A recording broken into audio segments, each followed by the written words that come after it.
안녕하십니까, 정동환입니다. 1977년은 제4차 경제개발 5개년 계획이 시작되었던 해입니다. 그런가 하면 현대가 현대 쇼핑센터를 울산시 동구에 세우면서 사실상 백화점 사업에 뛰어들었던 해이기도 하죠. 그러나 그 무엇보다 1977년은 우리나라 세법 사상 아주 중요한 해입니다. 부가가치세가 그 해에 시작되었기 때문이죠.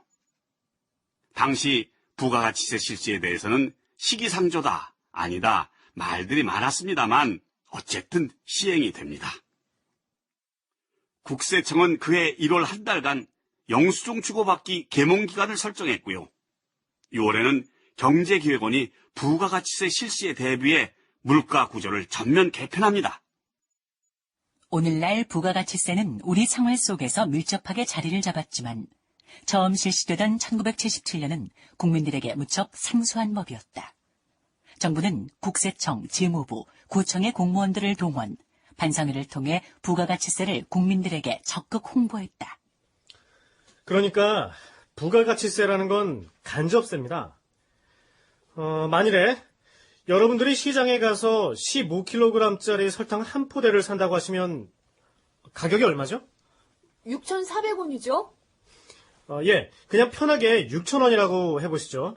자, 6,000원이라고 했을 때 거기에 10%의 세금을 붙입니다. 600원이죠?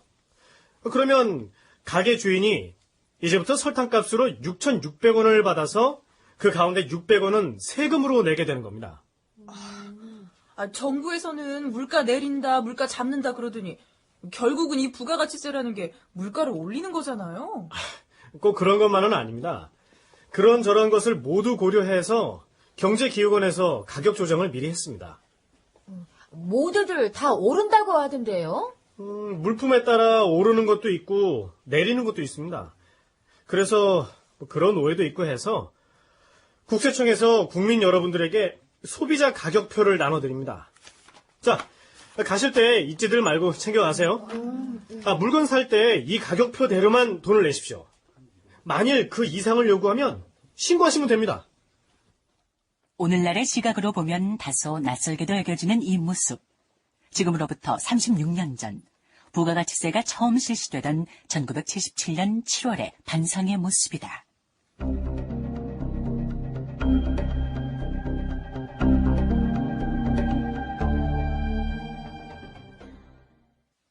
부가가치세 실시 직후 동네에서는 실제 이런 일도 있었다. 여기 운동화 한 켤레 얼마예요? 예, 안녕하세요. 570원입니다. 이영희 엄마, 지난번 반상회에서 나눠준 가격표엔 한 켤레당 555원이었잖아요. 그러니까요. 이거 얼마 전까지 한 켤레 555원이었는데 왜 갑자기 이렇게나 많이 오른 거예요? 아이고, 왜기는 왜겠어요. 부가가치세 때문에 요즘 뭐 안 오른 게 있나요? 다 올랐어요. 아유, 그래도 너무 오른 것 같은데. 어떻게 사실 거예요? 안 사실 거예요? 사실 거면은 영수증 써드리고요. 철수 엄마, 이 영수증 써준다고 하는 것 보면 속이는 것 같진 않죠? 그러게요. 우리가 애들 신발 살 때 늘상 이 집에서 샀는데 뭐 속이기야 하겠어요. 그러니까요. 국세청에서 나눠준 소비자 가격표하고 다른 운동화인가 봐요. 저 여기 주세요. 예. 잠깐만요. 자, 영수증 제가 써드릴게요. 이게 부가가치세 시행하고 나서 이 영수증 쓰는 것도 이게 일이더라고요. 금전 등록기 있으면 편할 텐데 금전 등록기 하나 사세요. 금전 등록기 그거 하나에 40만 원이에요. 백화점이라면 몰라도 우리 같은 일반 가게에서는 그 엄두도 내기 어려워요. 자, 여기 있습니다. 네. 그렇게 두 명의 주부는 운동화를 사서 집으로 돌아오는 길에 같은 동네 또 다른 주부를 만난다. 기영이 엄마 어디 갔다 와요? 애들 운동화 사러 백화점이에요. 그래요? 어디 봐요. 나랑 똑같은 거네? 얼마 줬어요? 555원이요. 아유, 우리는 570원 줬는데. 어머, 그래요? 아유, 아닌 게 아니라 부가가치세 실시하고 나서 외려 백화점에서 사는 게 낫다고 그러던데요. 안 속는다고. 이거 안 되겠네. 우리 고발하러 가요. 잠깐만. 아니, 그래도 우리가 저 신발집 사장님이랑 한두 해 얼굴 봐온 사이도 아닌데 어떻게 신고를 해요? 그냥 이 일은 묻어두고 앞으로 백화점에 가서 물건을 삽시다. 부가가치세 도입 직후 각 신문들은 경쟁적으로 주부들의 부가가치세 경험담을 게재했다. 어쨌든 부가가치세는 뜻하지 않게 소비자들에게 백화점의 문턱을 낮추는 역할을 했다. 서울대 김병도 교수와 한성대 주영혁 교수의 한국의 백화점 역사 가운데 일부분. 백화점과 슈퍼마켓은 종래부터 영업세, 물품세를 포함해서 상품 가격을 책정하고 있었고 영수증 발급도 제대로 지키고 있었기 때문에 부가가치세 실시 이후에도 큰 변화를 느끼지 못했다. 그러나 재래시장에서는 부가가치세를 지불하기 위해 상품 가격을 올리는 현상이 나타났다.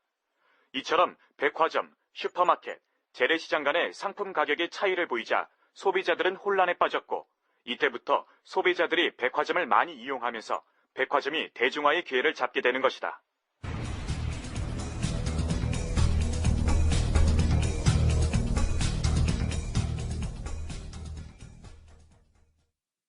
그 즈음 서울시는 강북에 집중돼 있는 인구와 각종 편의시설 등을 강남으로 분산시키는 데 심혈을 기울이고 있었다.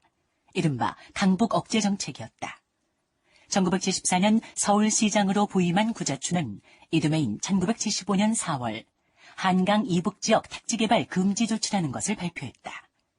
한강 이북에 있는 모든 토지의 형질 변경, 지목 변경을 금지한다는 것으로 한마디로 한강 이북의 전답이나 임야를 더 이상은 택지로 전환할 수가 없다는 것이었다.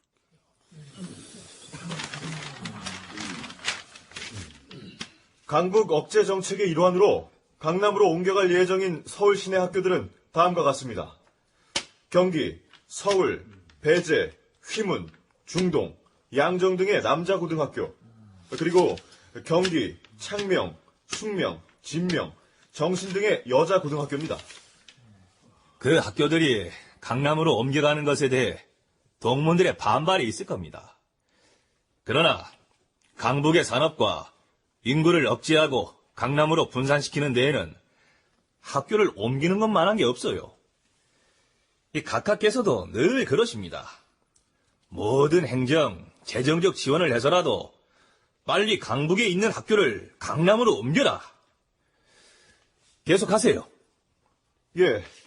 그리고 종로, 대성, 대일, 상합탑 학원 등의 학원도 사대문 밖으로 나가게 해서 도심 인구를 분산하고 또 예식장도 도심권에서 벗어나 영업을 하도록 행정 지도를 할 필요가 있겠습니다. 좋습니다. 필요하다면 도심부 호텔에서 결혼식을 거행하는 것도 못하게 하도록 그것도 고려해 볼 필요가 있다. 내는 그렇게 생각합니다. 한번 연구해 보시고요. 예. 자, 오늘 회의 마치기 전에 여러분도 잘 아시겠지만 서울시장인 나의 의지도 그렇고 무엇보다 대통령 낙하의 의지가 강력하십니다. 강북의 인구 분산 알겠습니까? 예. 영리를 목적으로 하는 큰 건물 이런 거 안 됩니다. 단 한 치의 어긋남도 없이 우리 서울시부터 앞장을 서 나갑시다. 이상. 시장님. 한백산업국장. 왜요? 저 롯데호텔 건설하고 있는 반도지구 말입니다. 예. 호텔 부속 건물로 들어서고 있는 25층짜리 건물이 지금 한창 철거리에 올라가고 있는데요. 그게 면세 백화점이 아니라 일반 백화점이 될 거라고 들합니다. 일반 백화점? 예. 방금 시장님께서 영리를 목적으로 하는 큰 건물은 절대 안 된다고 하셨는데 이 백화점을 포함해서입니까? 그렇죠. 근데 롯데가 짓는 게 백화점이면 어떻게 합니까? 롯데 측에서 백화점으로 허락을 해달라고 용도 변경 허가 승인 요청이 왔어요. 아직은 아닙니다만, 하지만, 아직 건물의 용도도 확실치 않은데, 롯데 측의 계획을 우리가 미리 예단할 필요는 없어요. 그렇긴 합니다만, 만일 롯데가 백화점을 짓는다면, 그것은 강북 억제 정책과 배치되는 것입니다. 만일 그런 거라면, 어떻게 합니까? 당시 서울시 관계자에 따르면 이때쯤 서울시에서는 롯데가 짓고 있는 25층짜리 부속 건물의 용도를 의심하기 시작했다고 한다. 그럼에도 누구 하나 이 사실을 입 밖에 내지 못했다는 것이다. 강북 억제 정책에 대한 대통령의 의지가 워낙 강력했다. 그런 한편 대통령은 롯데의 투자를 지원하고 있었다. 이 상반된 상황 속에서 사회 분위기는 전반적으로 경직돼 있었다. 그러니 누구 하나 소신을 갖고 나서지 못한 채 눈치를 볼 수밖에 없었던 것은 아닐까.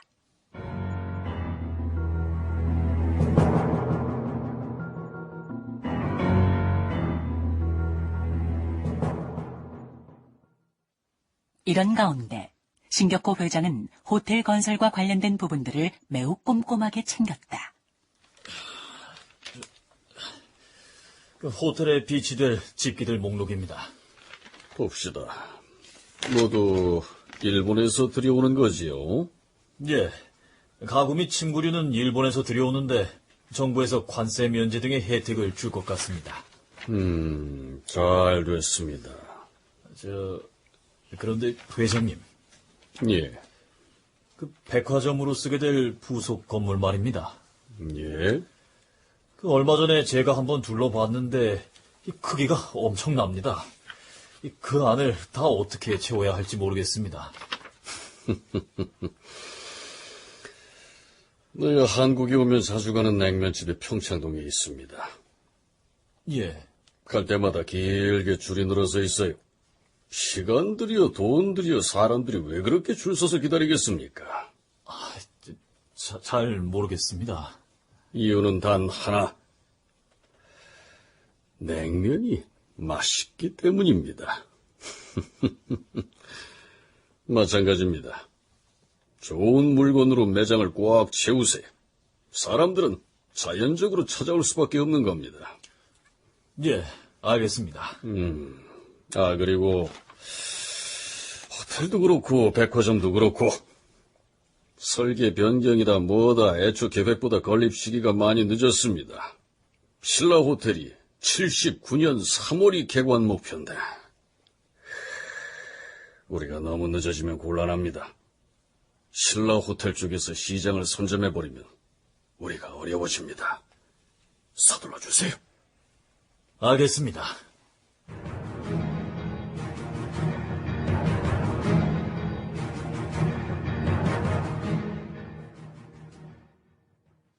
한편 그 즈음 신라호텔 역시 전관 개관을 앞두고 막바지 작업에 열중하고 있었다.